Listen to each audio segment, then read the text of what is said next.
Hello, everybody. Happy Friday. Welcome to this week's edition of Masterclass.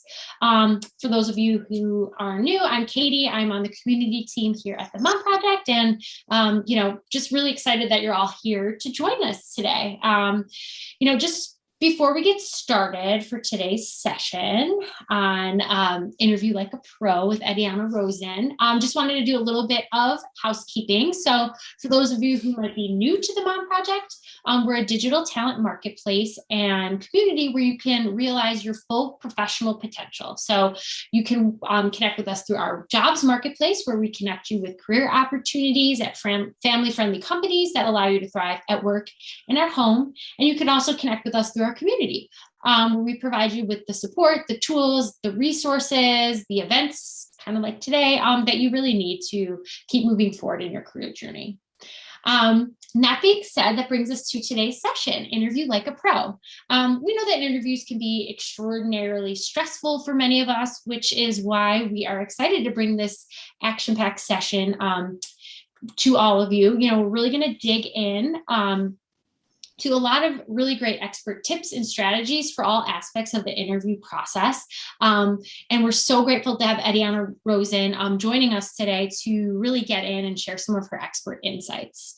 We're going to go through a little bit of content, a presentation in the beginning, and then we're going to leave a lot of time at the end for Q&A. So feel free to drop any questions you might have throughout into the chat, and we'll get to as many as we can. And then if anybody has to jump off or is just loving the session and want to watch again, do not stress. If you RSVP'd with us, you will receive a follow-up email that will include a recording and also a lot of great info about how to get in touch with Eddiana if you want to keep working with her, which I'm sure you all are going to want to do that after this. So without further ado, I'm thrilled to introduce Eddiana to kick things off.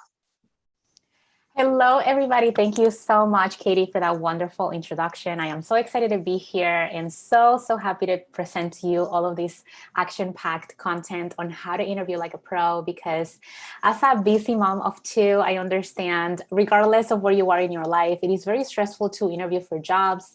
And so being prepared kind of takes away a little bit of that anxiety, which is why I'm so passionate about teaching people like you here today how to interview and how to get that job offer, because that is the goal. Right?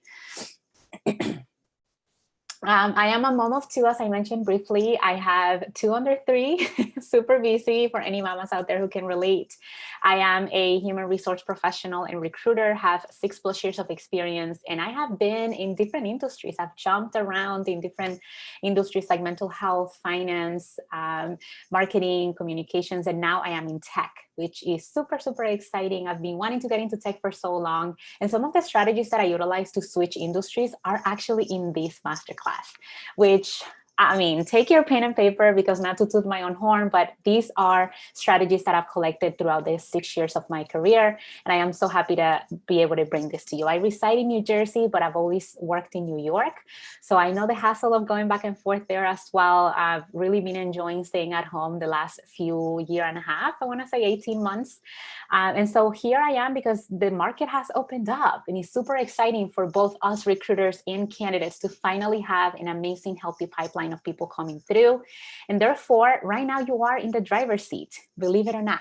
That's the secret I'm telling everybody. You are in the driver's seat. And so it is so good that you are here preparing yourself and equipping yourself with good strategies to get you finally that job offer that you've been waiting for. I don't know, maybe for the 18 months and even beyond. So excited to be here. Whenever I have the okay from Katie, I'm happy to go ahead and present my screen and get started. Yeah, I have my pen and paper, and I love that. Like, yes, like job seekers, you are in the driver's seat. So like, let's not forget that in all of this. So for sure. Yeah, let's get into the content. So excited to see everything. Absolutely. So give me just a second here. I am presenting, and please let me know if you can see my screen, okay?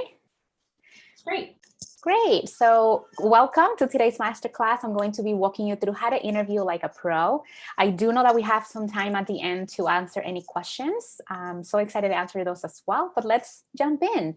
The agenda, or what you should expect to walk away from in this masterclass today. So of course, you're going to learn how to prepare yourself for interviews, but a lot goes into that, right? It's not just preparing for interviews. It's understanding the importance of first impressions and how actually that affects that relationship you have with your interviewer, as well as the job interview process. Know the formula around answering job interview questions like a pro. I love that word, as you can tell. I also have the best practices on questions to ask the interviewer, because remember, you are in the driver's seat, always will be, if you always treat this conversation of a job interview as a two-way. It should be a dialogue, not a monologue. So you are there to interview them as well. So it's important for you to have the strategies on how to ask questions the right way. And then do not forget to always understand the do's and don'ts of follow-ups, because you have to get in the radar and stay there. Because sometimes, job interview processes can be so long, things can get lost in the shuffle. Recruiters get hundreds of emails a day, believe it or not. And so it's important for you to stay top of mind. So let's just walk through that as well. A little bit about me. I kind of already walked you through it, but I am a mom of 2 under 3. I've been in HR and recruitment for the last 6+ years in various industries. I have a master's degree in organizational leadership with concentration in coaching. I was born and raised in the Dominican Republic and moved here when I was 15. So I know a little bit about that as well, which probably makes me a good candidate for transitioning into new jobs and industries, because I have that mentality of learning new things. And I've been a career and interview coach for the last 2 years. Great. So let's dive into the meat and the potatoes, how they say. So the process that I'm going to walk you through today stands in 3 stages. So before the interview, how do you actually prepare yourself to be successful? Then we're going to talk about during the interview, which is the majority of the content here. And then after, what to do exactly after, and the do's and don'ts. Do not forget those. Great. So when it comes to the before stage, these are the things that I'm going to walk you through really quickly. So you have to make sure that you are studying the job description. Studies have shown that 98% of job seekers spend close to 58 to 59 seconds reading a job description. That is just nearly not enough time for you to understand if you qualify for the job, what are the things that you must be answering on that job ad if you are deciding to apply, and what are the things that are going to be needed for you to craft your career stories around answering those questions. So you have to make sure to study the job description to really come up with questions, to understand and go back into your archives mentally. And so what are the things that you have done that can potentially answer those questions? So what I mean by questions is when you look at a job description, you have a bunch of bullet points, right, that talk about the responsibilities and the things that you must do to be successful in a role. Those are the questions that you can come up with. And I have a strategy that I came up with that I am going to be showing you in a little bit on how to actually do that successfully. The way that I like to do this personally and for my clients is I print out the job description. I know that it might not sound the most environmental friendly, but I'm somebody who likes to take notes manually, and I just understand better that way. I'm a visual person, so I need to have pen and paper. And so I highlight the things that continuously come up in the job description. Another way to do this is by going to a website called tagcrowd.com. You can paste the job description there, and it would give you highlights of the words that are continuously repeated during the job description. The reason why this is important is because the recruiter sits down with the hiring manager, at least companies that have this process, and they come up with the job description together. And so the hiring manager is going to repeatedly say the words that are important to him or her.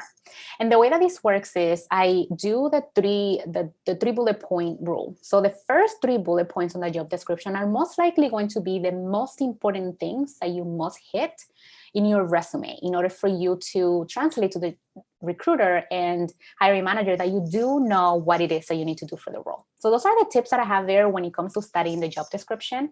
I know that sometimes it can be daunting. Some of the job descriptions are super long, but just kind of picking out those 3, 4, the first 3 bullet points are really going to be key. Have a copy of your resume ready alongside the job description. And the reason why this works is because you want to cross-reference and be concise in your answers. If you're asked something specifically about the role, at least you have your experience with your resume and you're able to reply to that specifically. Because sometimes I've asked questions to candidates and they just go on tangents and don't really answer the question because most likely they didn't connect the dots between their experience and the job description.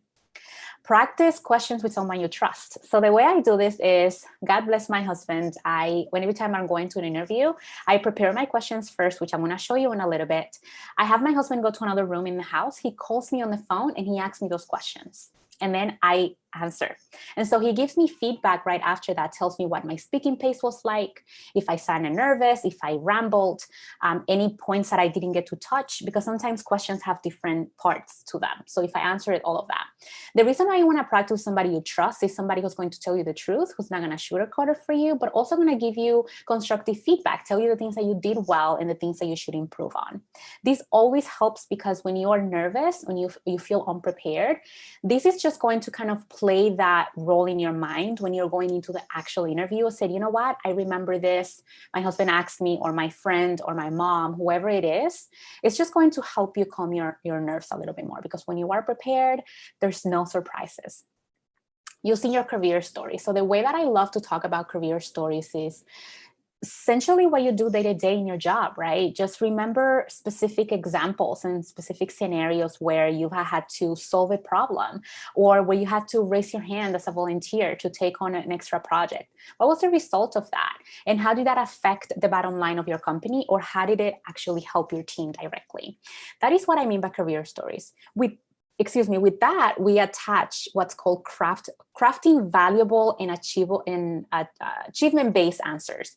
So sometimes, you can probably answer a question, but there's no meat to that. There's no data, there's no metrics. And what I love about crafting stories about your career that have achievement-based answers is that you can actually tell what the problem was. What did you do specifically to resolve that problem, and what were the results? And if you can put metrics into that, numbers, a lot better. What I mean by you is we love to, and some companies like to foster this, we like about team-based work. My team was in charge of this, and my team was in charge of that. But guess what? You are the one interviewing. We want to know about your accomplishments and how did that actually affect in a positive way your team. So leave your team aside while you're interviewing and make sure that you are talking about your own responsibilities and how did that help the team as a whole. Okay, it changes the story a little bit. The next slide, I'm actually going to be showing you that Google cheat sheet that I just mentioned about how to craft good questions and answers to anticipate what it is that people are going to ask you in the job interview. That is a trick I call it my $1 million trick, because if you do this the right way, you absolutely will nail that job interview. I guarantee it. Connect with current employees. Right now I feel because of 2020 and 2021, that informational interviews became a lot easier for us because we can do them online. It doesn't require a lot of logistical planning on the back end, and a lot of people are online right now. So it's really easy to kind of get into their inboxes, make things easier for them though. Make sure that you are reaching out in a way where you're not giving them homework, but you're putting some time on their calendar to kind of get to know what the culture is like, what are the things that make people successful in that role, in that company, and so on. And please do not forget to be you. Remember, we people hire people. So you have to make sure that within all of these strategies, you are not sounding like a robot. We want to make sure that we are hiring you for who you are, and that's it. So here's the Google cheat sheet. The way that it works, this is super bare bones, and it's an actual job interview that I went into right before I got the role that I have right now.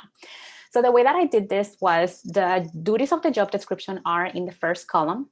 The middle column asks situational or behavioral questions. So what this means is in the second bullet point is to successfully fulfill the business team's recruiting needs. Okay, well, in this case, I would come up with a question such as, tell me a time where you've had to successfully come up with business strategies to help your recruiting needs. That is a question that they can ask you. Why? Because it's directly correlated to the job description. And that way now you have time to craft your answers. And in this case, how I've been able to identify hiring needs, have been meeting the hiring manager, talking about what's important to them, what are the non-negotiables. All of those things that you do in a day-to-day in your role are really going to help you. And then the last column, there are resources. Sometimes we just don't have the answer to everything, or sometimes you do, but you just don't know how to word it.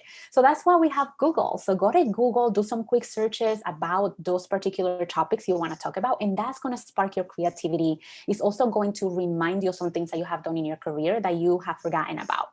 This also, I wanted to mention, this is why it's so important to keep a journal. I keep a career journal where I keep track of everything I do on my job, because sometimes we are heads down doing what we're supposed to do day to day. We forget the impact that we are having in the company, within the team. And this also not only helps you with new jobs, but it also could potentially help you with your performance evaluation at the end of the year, because that way you can come up with examples and projects that you have worked on. Can I just chime in? I love that journal idea. And just, so question on that sheet. Like, so for people who might be applying to a lot of different types of jobs, like I'm assuming they should probably go here and do this every single time. But if you find yourself, like, what do you think, like if someone's kind of applying for a lot of the same roles and hopefully getting to the interview stage, like, do you think you can just kind of use the same sheet, or do you recommend like starting fresh for going into every interview, just like starting fresh and filling it all out? That's a great question. I think that it depends on where you are in your career. So if you're a seasoned employee who really just have no intention of changing careers, most likely your job is going to be similarly the same in every other company. So I don't recommend you do this over and over again, because it can be mind-numbing. However, if you are early stage in your career, or switching, or are just coming back into the industry after maternity leave or after a layoff, I think it is important to really just be careful in reading the job description, because each company is going to be different. And the way that this works is that you want to make sure that you're advertising yourself directly to that company, as opposed to sounding like generic. So that is where I would be careful. And it's why I also teach my clients to be very strategic about their job search, because sometimes, the spraying and praying method usually doesn't work because of these reasons, where you're applying for hundreds of jobs and then having to do this 100 times. So that's why it's important to be very strategic and narrowed as to what it is that you're looking for and the options that you're open to. Awesome. Thank you. Of course. Great question. Awesome. So also keep in mind, when you are preparing for your job interview, these are the things that the employer is looking for. So the company wants to know that you can do the job. Do you have the skills to perform the basic responsibilities of the role? That's very, very important for you to understand. Something else that you have to keep in mind when you're preparing, for your interview, is that the company wants to know if you will do the job. Are you excited and willing to go the extra mile? And I know that right now we have had a lot of complaints about employers wanting to get more for what they pay. And that's not what I mean going the extra mile. What I mean is fostering a leadership environment when it comes to your team. You don't have to be a people manager to be a leader. That is actually going the extra mile, because not a lot of people do it. So what this means is that you are, helping others, that you're actually influencing people without having authority. That's what that means. So don't think that this is going to be sacrificing your life or your work-life balance, in no means, but are you excited enough to get that role? Okay. Showing excitement is really important. And then the company wants to know if you're going to be nice, or how I like to put it, don't be a jerk. That's what people want to know. Are you going to be fun to work around? Are you going to get along with people? Are you going to be that team player that people always like to work with? And then are people going to enjoy being around you? Because again, we spend so much time at work. And I know that right now it feels different because we are home, but we spend a lot of our time, precious time, with others. And so you want to make sure that you are vetting that company yourself to make sure that those are the people that you want to be working with, but they also want to vet you and make sure that they're not going to be introducing a bad apple, quote unquote. Okay. All right. So continuing on the before, you need to be informed. So you would not believe how many candidates show up to interviews unprepared. And I was actually doing some data research when I was doing this. And I realized that when you go up the ladder, meaning more executive level roles, people spend anything between 15 to 20 hours per job preparing for their job interview. However, the reason why I make that caveat of, when you're an executive, because obviously the roles that you are applying to narrow down a little bit more because there's less executive positions available. So of course you have the time to spend that 15 to 20 hours or before that job interview. But it doesn't mean that you have to spend all that time. It's just being strategic about what it is you're doing within that preparation. These are the things that I believe are going to set you up for success when you're preparing. You make sure that you are researching the company, know what they sell and what they do, do. Some people ask me, hey, what is it that you guys do? Or what did you sell? Like, that is a huge turnoff for us recruiters, because it's like, you know what, you're interested in this role. We want to make sure that you understand who we are, what we sell, and how we make money. It's very important, because companies at the end of the day, it's all about the bottom line. So always talk about in those terms. Make sure that you are researching who's interviewing you. This gives you some advantages, because you can also play into the psychology piece of relating to that person. So if you did research on them, went onto LinkedIn and researched them real quick and realized that you went to the same school, or that you like the same sporting events, or that you are interested in the same charity activities, that's something that you can connect with them on, and potentially even ask questions at the end of the interview with, which I'm of course going to be talking about in a little bit. You can also research about the news, what's going on with that industry, how did they react to COVID-19, what did they do, how did they treat their employees, what are the things that they did, because that also gives you some insights into the type of culture that company is embodying. And then lastly, but not least, what style do they have as a company? Are they casual? Are they business formal? Because you want to make sure that you are showing up and presenting yourself in a way that's going to correlate with what it is that they are portraying, their brand, right? So if you're going to a tech interview, they're a lot more lax. You know, sometimes the interviewers are wearing t-shirts and very relaxed. So you can match that as well. Now, if you're going to be interviewing for a law firm, I guarantee t-shirts and flip-flops are probably not going to work. So you want to make sure that you are doing your research there as well. Okay, so hey, don't reinvent the wheel. I am a huge proponent of that. I found this awesome template on themuse.com. So that's where the source this is coming from. A key element to a successful job search, and therefore getting a good job interview, is to be able to connect with people, right? Reach out, network. Sometimes you're applying online, and so are other thousands of people too. So you want to make sure that you're researching people who currently work there, alumni who graduated from the same school as you, common connections. You know, it's so easy to find that on LinkedIn, having people who have second-degree connections. Ask that person to introduce you.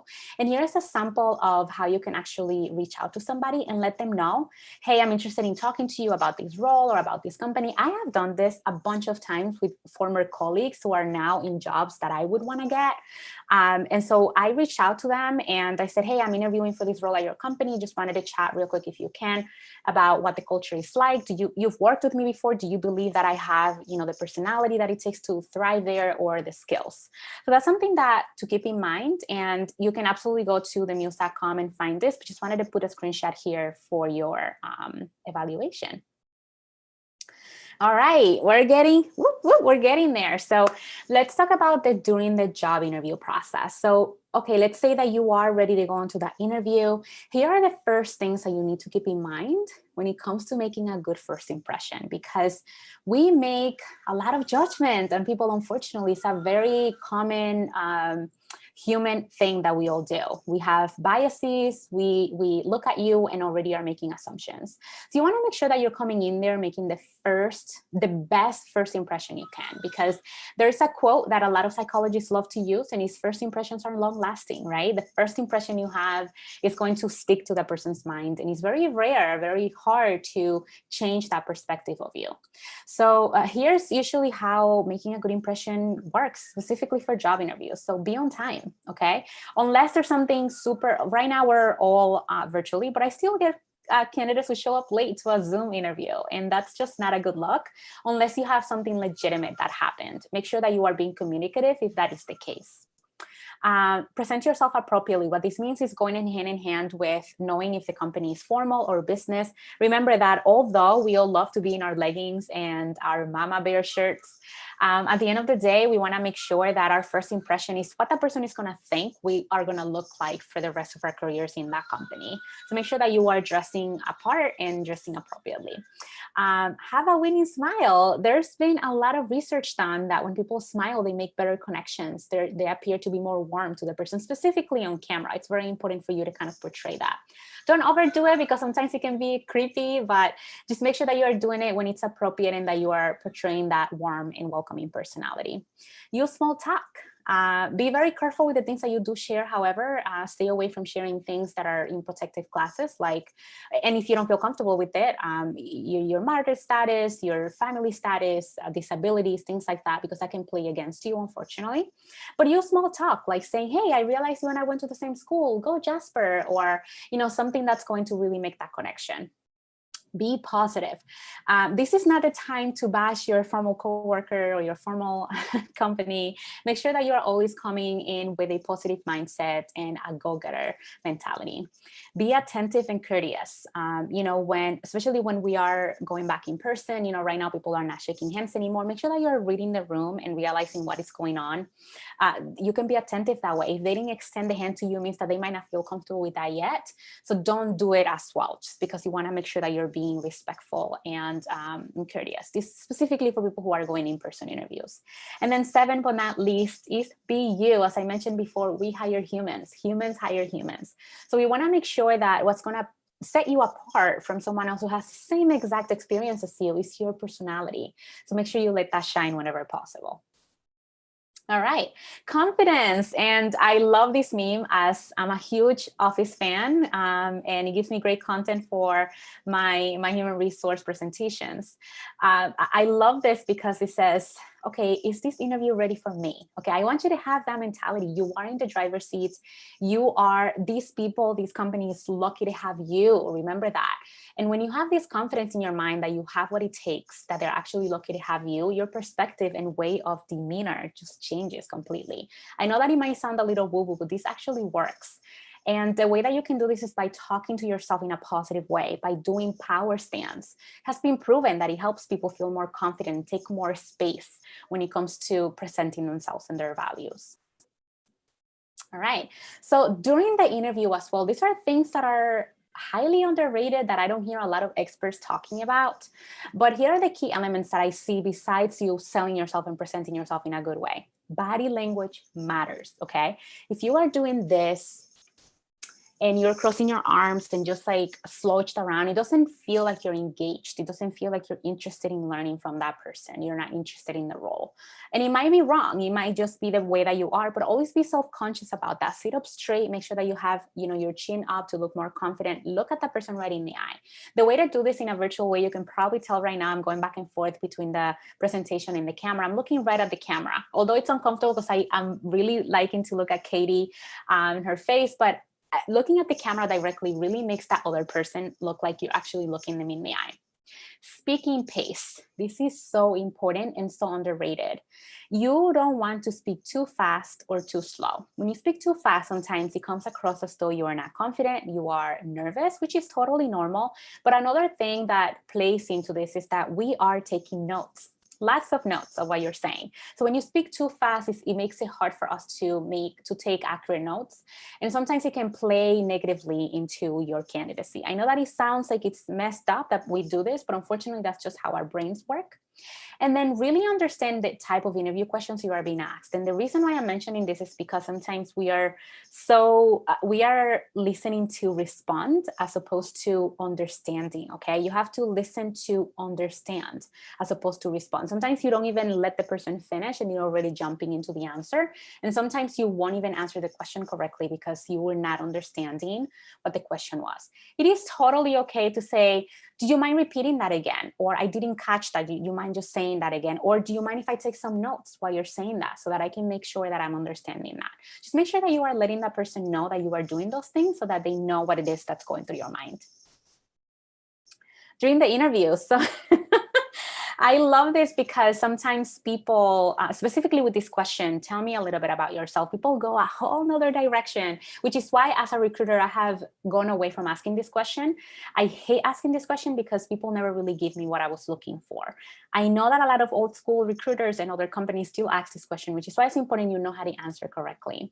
So don't say what's in your mind. Just make sure that you are really filtering what it is you're saying and staying on task, meaning answering something related to the job. Because at this time, this is usually the initial conversation if it's with the recruiter. And most likely than not, that personal touch is not going to be there yet. That usually happens within the small talk and not specifically with tell me about yourself.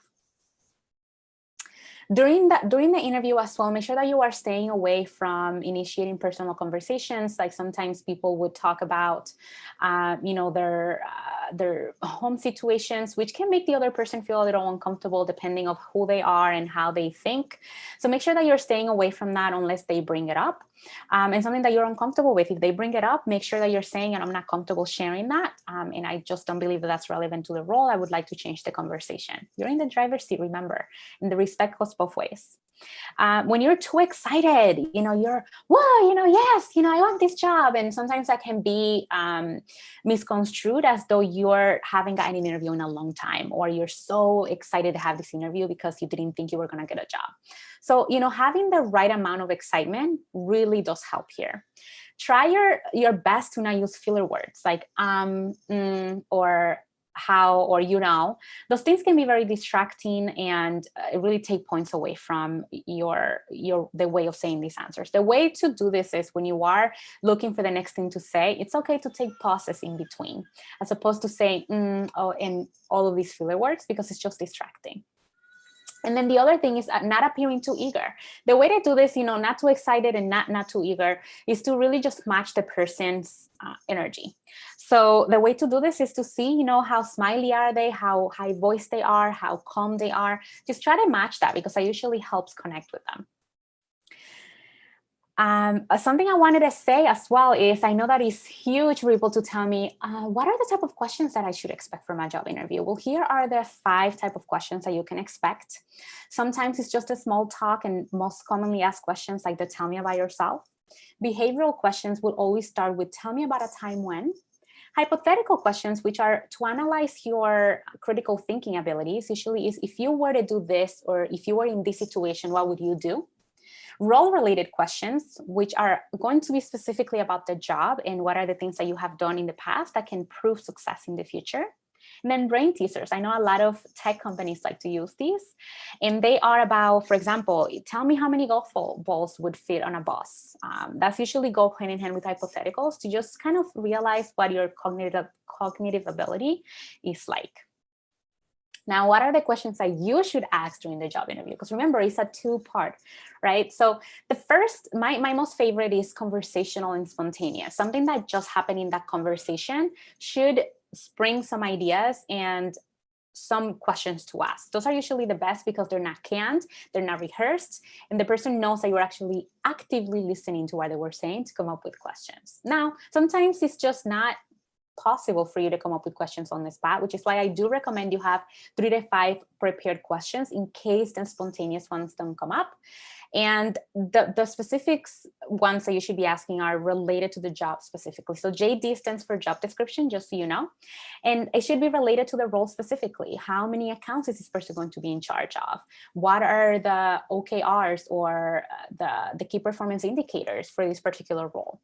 And something else that you should also ask about is about the team and the structure. You want to know how the hierarchy is positioned, if that didn't come up in the conversation, or ask more detailed questions. You can absolutely ask more follow-ups on that if you need to. The best way, this is the best formula to come up with your career stories and craft that amazing answer for every single job description, every job interview question you get. My go-to style, there's many ways to do this, but my go-to style is the STAR method, which a lot of us even learned in college. And what this means is that the S stands for situation, where you have a problem that you have to solve. What is the task that you have taken or you've been assigned? What is the action you took, and the results? So quickly here, I won't read through the whole thing, but essentially this actually happened. It was a real life example for me. ABC, I decided to just redact the name of the company, but they were struggling with coming up or bringing in diverse candidates. And they had an issue because it was affecting the revenue, given that a lot of the companies that they were working for, their clients, were serving a diverse community. So you technically want to serve and want to have people in your team that can represent the people that you are serving, right? So the task that I was assigned to do is to be able to attract more candidates that are representative of the systems and products and services we were offering. The action I took is you have to understand the problem first, where the issues are, what are the symptoms, and how you can fix that. So my first action was to data collect a lot of information. What's wrong? Are we not crafting good enough job descriptions that are inclusive of people to be able to be interested in the role? Do I have two like-minded interview panels where a lot of people that look the same and act the same are going to be interviewing? They're most likely going to continue to bring people on that look like them. And so the result of that was, after I understood what the problem was, I put strategies in place to be able to bring the talent pool to 25% more of diverse candidates. And I use diverse very loosely because that can mean a lot of things, right? But what I meant was people from underrepresented backgrounds, right? Could be women, could be people of color, could be our trans community. And so the way that I did this was creating a strategy of removing the names of the resume before I passed them along, reevaluate the interview panels to make sure that they were open-minded. And the way that I do this was by asking them questions, hypothetical questions, to see how they thought and what are the things that they were bringing onto the table for those job interviews. You practice this, I guarantee you're always going to have a great spot-on answer it's going to be between 2 and 3 minutes, which is spot on for any question you can ask in the job interview. So make sure to screenshot this, and obviously you will have access to the recording, but this is bulletproof. All right. We're going into the after. I have to tell you, these are the best things that you can do and keep in mind after a job interview, because yes, congratulations, you have gone through it and you're done with it, but it doesn't stop there. You have to make sure, I am so sorry about that. Let me put my computer in do not disturb so that doesn't happen again. Oh, here it is. Can you see my screen? Yep, all good. Great. Send a follow-up thank you note. And the reason why I say follow-up is because some people feel weird about, well, why do I have to thank them? Yeah, you should thank everybody who takes time out of their day to get to know you a little better. But the follow-up note serves as a thank you note because you can utilize it to stay top of mind. And the way that this works is usually should be between 24 to 48 hours of your job interview. You should potentially reach out to the person whom you're interviewed with. But sometimes if you interview with hiring manager or someone else aside from the recruiter, you might not have their contact. So it's okay to reach out to the recruiter and let them know, hey, do you mind passing this message along? And the way that you should do this is by saying, thank you for your time and consideration.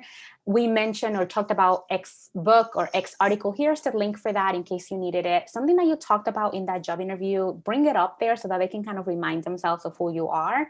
Tell them what job title you interviewed for, your name, and what are top 2-3 things, maximum bullet points of things that make you the most qualified candidate. These are going to be great for refresher for the recruiter, and then to always have you top of mind when they're reviewing candidates. Put reminders to follow up accordingly. As I said in the beginning, us recruiters, we get tons of emails. So sometimes, unfortunately, we forget or we just don't have the time to reply. So every time you reach out to us within a reasonable time frame, we say, oh, thank you so much for reminding me. I had totally forgotten about it. Or yes, you're top of mind. Always do that. And the way that this works usually is depending on what they tell you, because every company has different time frames. But I say every week and a half or every 2 weeks is a good process to have for yourself. Continue to network with insiders. Just because you had the interview doesn't mean that you should stop right there. Continue to talk to people, because even if you don't work out for that particular opportunity, something else might come up or another role might be available, or that person is going to tell you, hey, I don't know of anything here, but I have someone else who works in another company, similar role. I'm going to connect you. You just never know what's going to come up out of networking. It doesn't hurt anybody. And then do an assessment on yourself. What are the things that you believe went well during that job interview? What are the things that you think you could have done better? And what are the things that you know you're going to be implementing for the next round? Sometimes recruiters, we are unfortunately not allowed to give a lot of feedback because of legal reasons, but sometimes they do give you feedback. So ask for feedback if you're comfortable with that, and they can tell you what are the things that could improve or the things that you did well. And then another thing that you should also keep in mind, a lot of people tell me, well, how do I know that it went well? I don't know. Sometimes we're so neutral, and they teach us in our companies to be neutral, to not give out any clues of like whether you did well or not because of legal reasons, right? But hey, if anybody likes Ryan Gosling, I'm raising my hand right here. Hey girl, good luck. I know that you interview, it's going to be awesome. Here are the things that I've noticed in the 6+ years of experience I've had in the industry that indicate most of the time that the interview went well. The first is that the interview actually went longer than expected. So the person is interested in you, they're asking a bunch of follow-up questions, and they're just really engaged. And sometimes the job interview goes longer than it needs to. So that's a good sign. The person is very engaged, as I just mentioned. Also, they ask you, when would you be able to start? They're interested in learning what your opportunities are. They also started asking, are you interviewing with other companies? They ask that a lot when they originally are interested in you. After the job interview, right at the end, that's one of the questions they will ask. They also try very hard on selling you on the company. They're really just pitching you all the benefits, all the awesome things that are there, all the advancement opportunities. And then they appeal to your motivators. And what this means is that they get to read you and ask you questions that are going to reveal what are the things that are important to you as a candidate. And they're going to try to sell you on those points. Those are usually the things that are going to give you some idea that the interview went well. All right. How did I do on time? So great. So much incredible info here. And I love just like the whole inside perspective. Like you have so many unique just like thoughts and kind of tips that I feel like are so valuable to everybody here. So amazing. Super excited to get into the questions. So without further ado, so first one that just actually came in. So someone asked, I've asked for feedback on every interview I've been to, and it's been radio silence in reply. It's such a valuable tool for improving for the next time, but I can't seem to get a reply. Any tips for capturing that feedback? Mm-hmm. That is a great question. First of all, I am so sorry that that's been the response. As I mentioned briefly earlier, sometimes we are dying to give you feedback, especially if we really like you. Remember, we want to hire you as recruiters. It's part of our success in our role, right? To hire good people. But sometimes because of legalities and a lot of legal issues that have happened in the past for discrimination claims and things like that, recruiters are not allowed per their employer to give specific feedback. I do know of some recruiters who would take the time and say, hey, I cannot give you specific feedback, but you did great. I just think that maybe next time, just try to sell yourself a little bit more on the business side of things, or maybe try to convince them more on your leadership style. I think that some people would do that. The tips that I would have for you is to not give up, continue to ask the question if you can. If you are in touch with the recruiter herself, give her a call. If they're not answering your emails, pick up the phone and call them and leave them a voicemail. Just be insistent with that. Obviously, don't pester, but just pace yourself. If you reach out to them, give yourself a week or a week and a half to follow up with them. And sometimes, unfortunately, you just kind of have to respectfully bow out and just realize that wasn't the opportunity for you. But just understand that sometimes we do want to give you feedback. It's just that we're not allowed because of legal actions that have been taken before. And so companies just want to cover their behinds. But just keep on doing it. My very first job in retail, the hiring manager told me, I had to hire you because I was tired of seeing your face here every day.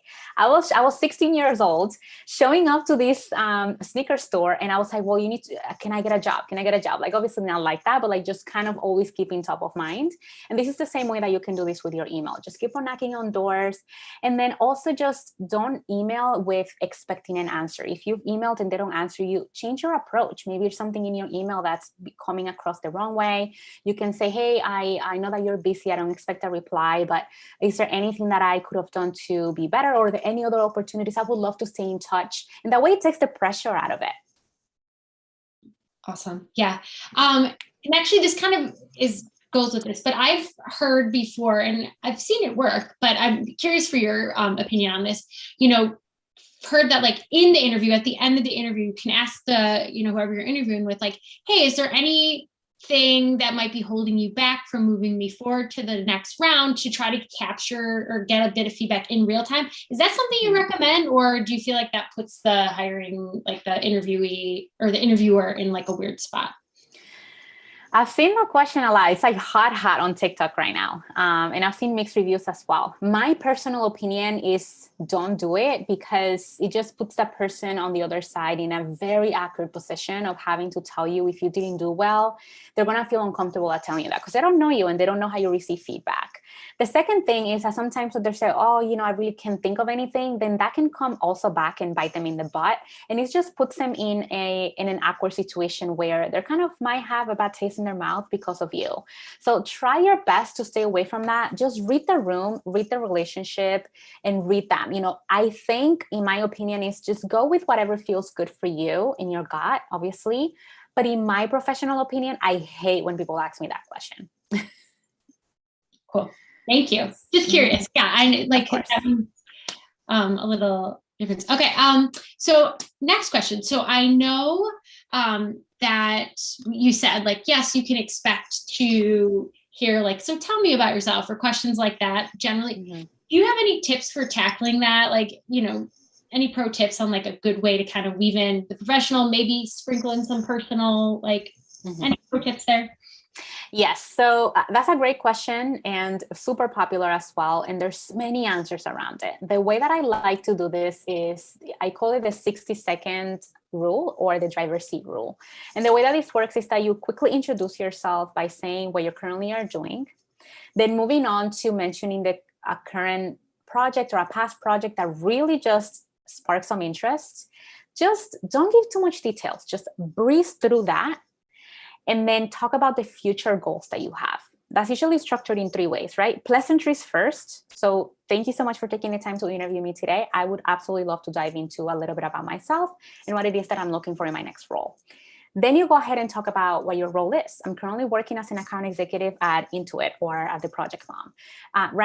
There, I have been working on XYZ projects, managing XYZ people, or bringing together XYZ situation. I really enjoy that because it gave me XYZ, whatever it provided for you personally. And then talk about, in my next role, I'm looking to do XYZ. I'm looking to manage a team, or I'm looking to expand my scope of responsibilities because of XYZ. Literally in 60 seconds, say that. I guarantee you the recruiter is going to ask you a follow-up question on that project that you mentioned. Tell me a little bit more about that project you're doing at the Mom Project. What it is exactly that you're doing? What was the scope of work? What was the result? How many clients do you handle? And that really just opens up the conversation. Another way that you can answer this question, that's my favorite one, the one that I just mentioned. But another way is to quickly say, hey, especially if you don't have a lot of experiences, I'm originally from New York, moved to Seattle for school, and then just kind of go into that. Just stay away from utilizing things that are going to potentially opening up for discrimination, like your age, talking about the year that you graduated, your family status. Sometimes it stinks, but it happens. I stay away from mentioning that I'm a mom, specifically for the first touch point, because I don't want that to play against me. So when it comes, tell me about yourself. The high level overview of the personal side that I would go into is the type of books that you like to read, if they're appropriate, or where you're originally from, if you're within the United States, because for me, that's something else I don't mention either, that I immigrated here because I don't want them thinking that I need sponsorship to work. So that's something else that you kind of have to be careful with. But, it's your personal preference. If you feel comfortable, I'm somebody who's very, who likes to have a clear division between my personal and professional life. So I stay away from mentioning anything personal. However, if I have been in a relationship with this recruiter for a long time, then yes, I don't mind sharing those things, but I like to stay more on the professional end.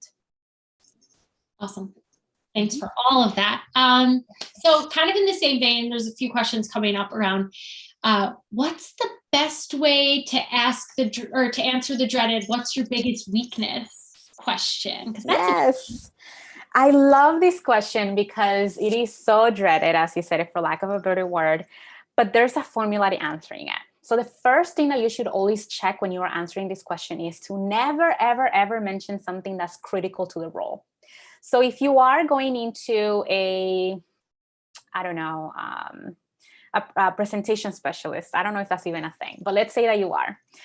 You shouldn't say, well, I'm really not so great at public speaking, because in reality, that's going to be critical to the role. However, you should, if you're comfortable, one of the things that are not so critical to the role could be a weakness. So the way to do this is that you have to think of something that, one, is not critical to the role, two, that you're currently aware and working on fixing and getting better. And it shouldn't be something, a personality trait, because you can change your personality. So you want to make sure that you are showing something that you are currently working on to fix. Because in reality, that question, although I don't ask it anymore as a recruiter, because it doesn't add a lot of value, but I can see the reason why people ask it is to see, one, how aware you are of your flaws. Two, what are you doing about it? And why is that important to you in the role that you're getting? So something, one that I really liked that somebody answered back when I used to ask that question. You know, Eddiana, I'm not really great at public speaking, and I get really nervous when I have to present in front of a team or in front of anybody else besides my boss. I realized that although it's not a really critical part of my role to public speaking or presenting on anything, I have really taken upon myself to go to Toastmasters and to even record myself at home to play back and review this information, because I see how critical it could be for me and my advancement and my teammates, for me to participate more in team meetings, for me to be able to give some strategies that I have that I otherwise would be nervous to present, and also how I can tag along with someone else and be able to present to a greater audience. Right there, they tell me something that's not critical to the role. They understand it's not critical to the role. They told me what are they doing, like going to Toastmasters and being proactive about fixing that and why that's important to be fixed. Although it doesn't really make a lot of sense for me to practice on that, it could help the team. It could help my professional development. It could help XYZ. So you see how perfect that answer was, where it's like, wow, this person is very aware and they're at least doing something instead of just complaining about having that weakness. And stay away from saying, well, I don't have any weaknesses, or a positive thing in disguise. I hate when people say, well, I'm a perfectionist, or I'm a hard worker, or I work too hard. Those are things that are considered to be positive, but you're saying it as a negative, and it just is too overused. So stay away from using those things. Awesome. That's great. All great insight. Cool. All right. Let's see what else is going on in the chat. So a lot of people, for better, for worse, right now might have a bit of like a gap in their resume. Maybe they've been out of work for 18 months. Some people have been out for longer. We have a lot of moms and dads and caregivers that are looking to re-enter the workforce in our community. Any tips about kind of talking about a gap or a career pause on the resume, that you've seen really just work really well in your experience? Mm-hmm. So confession here, I actually did have an 18-month gap in my resume right before I got the role I have now. So I can completely relate. And that was to care for my family. I have 2 little ones. The way to do this is to own it, right? You're doing an important work. You're caring for your kids, you're caring for the loved ones. And that is an important value to have as a person. And that's something that I would love to see as a recruiter. It's like, you're giving back. You're not just concentrated on yourself. That's awesome. So pat yourself in the back. That's first. Don't be ashamed of it. It happens and we all have lives. Something else is to don't dwell over it, not even in your resume or the interview. Only mention it in the interview if it's being brought up. Don't do it voluntarily. If they ask you, then yes, you can answer. And this is my favorite way to answer this question. Katie, I took some time off to care for a loved one, and everything is taken care of at home at this time. My mind and body is right now very concentrated in finding the next opportunity because of XYZ. That's it. You move on. Now, if you have to say it on your resume, I have 2 ways that you can do this. One is, remember that the gap doesn't matter as much if it happens, but it's the recency of the job that you're doing now. So let's say that you had an 18-month gap in your resume, which I did. What are the things that you're doing a week before the job interview that are contributing to tightening that gap? So for example, in my case, I took a webinar on LinkedIn that was completely free on the changes that recruitment had during COVID-19. I put that on my resume because it's recent, it tightens the gap a little bit, and it shows that I'm interested in learning more, although I took some time off. When it comes to the time gaps in your resume, it's about the recency and what you're doing right now, what you learned during that time. So if you're staying home caring for somebody, you're learning about time management. You're somebody who cares for others, therefore you're a team player. Those are all the things that you should also consider. And then in your resume, I do recommend take off the months. You don't have to put the months necessarily. You can just put the years, although we would assume that that's what's going on, that there's a gap. I personally, as a recruiter, don't care for gaps. If I see a gap, depending on the hiring manager, if they want to know, I'll ask briefly what it was, but I don't pester over that because people have personal lives and, we're not robots. We have the opportunity and chance and right to take time off for whatever reason. So those are the two strategies that I'll have for the resume. And then on the interview, make sure that you're just breezing through that and say, right now my concentration is to finding the next opportunity. And that's where my mind is at right now. Love it. And fully agree with all of that. Own it, move on, and connect yourself to that role and why you're so excited and ready for it, and have all the right skills to make it happen. So love all of that. Mm-hmm.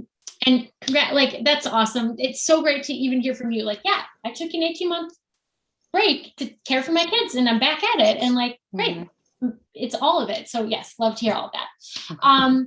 So staying in this vein of questions, there's a lot of questions about questions. The next little section is what's the best way to answer and or bring up salary questions? Is there is that a first interview type question? Do you just save it?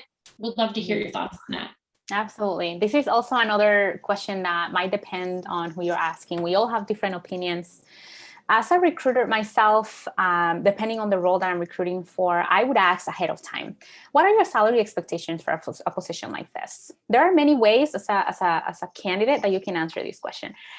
I would stay away from bringing it up if they don't bring it up, just because that can hinder your opportunity to negotiate in the future or to get the best buck for your expertise, right? The way to answer this, if they ask you, hey, what are your salary expectations? You should always have a range in mind, however. I don't want you to bring it up voluntarily, but you should always have a number because you know you best. You know the finances in your family. You know what it is, the bare minimum you need to take in order for to live a comfortable life. The way that I like to come up with a range, in case you have that question, is go onto Glassdoor, LinkedIn, Levels FYI. I'm gonna send that to you guys so you can give it to the community, but there's a bunch of opportunities that you can search for your title, your level of experience, your education and location, and it will give you an average of how much money that person gets paid for that role. Make sure that it's very, it goes hand in hand with what it is you're doing. And then add 10% to that, or even 20%, I'd say 20% in this case, and have a range. Let's say that your range is 85 to 100. That's a pretty big range. And also use the total compensation wording at the end. And the way to avoid the question is, Eddiana, that's a great question. Right now, I don't really have a number in mind. I would love to learn a little bit more about the role to understand the scope of responsibilities. And considering this is our first conversation, I would absolutely love to learn more. That's one way you can do it. However, the recruiter, if they're good at their job, they're probably going to go back and say, well, actually, I do need a number if you don't mind. I did some preliminary research, and right now for somebody at this role, at this level, at this location is making from 85 to 100. I would love to stay within that range for total compensation. Total compensation means that it take under consideration your base salary, any potential bonuses, equity if that company is publicly traded, vacation time, any other perks that you may get, like tuition reimbursement or childcare.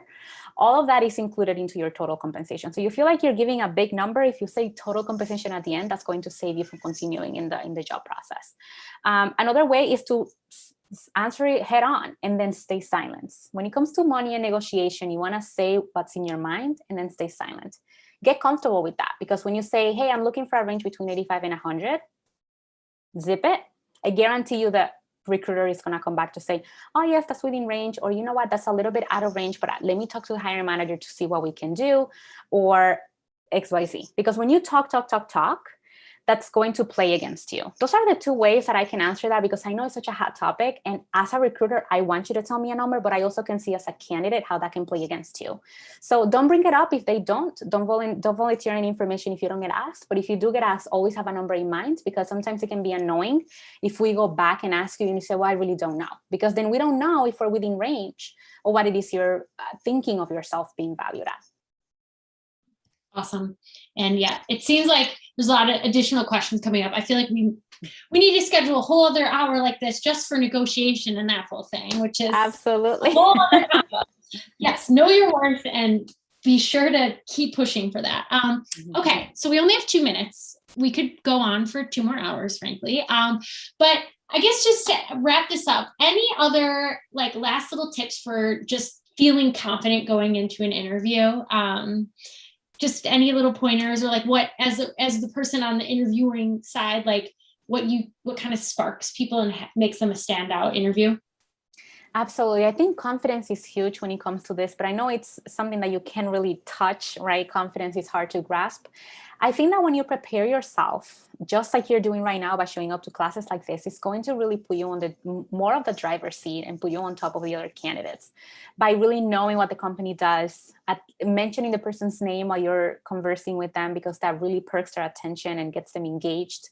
And don't have your homework on them. Say, Eddiana, I see that you've been working in this industry for 20 years. What do you think they're doing right to keep you here? What are the things that you believe that I could potentially add to the culture, into the team here?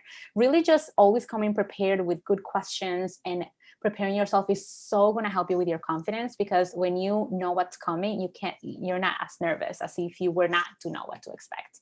And something else that I tell everybody when I talk to them about this topic is, you are in the driver's seat. You always will be, as long as it's what you're telling yourself. So know your worth, and know that if something doesn't pan out or an opportunity doesn't come up, there's one a lot better waiting for you. So don't give up, keep pushing, and continue to make relationships. Amazing. Eddiana, thank you so much. So many gems. You are incredible. We're so grateful you've given your time to all of us. Everybody that tuned in, thank you so much. Stay tuned for the follow-up email with the recording, and then ways you can get in touch with Eddiana, which clearly, like, I want to get directly in touch with you after this. So again, thank you. Everyone have a wonderful weekend, and good luck on your next interview, everyone.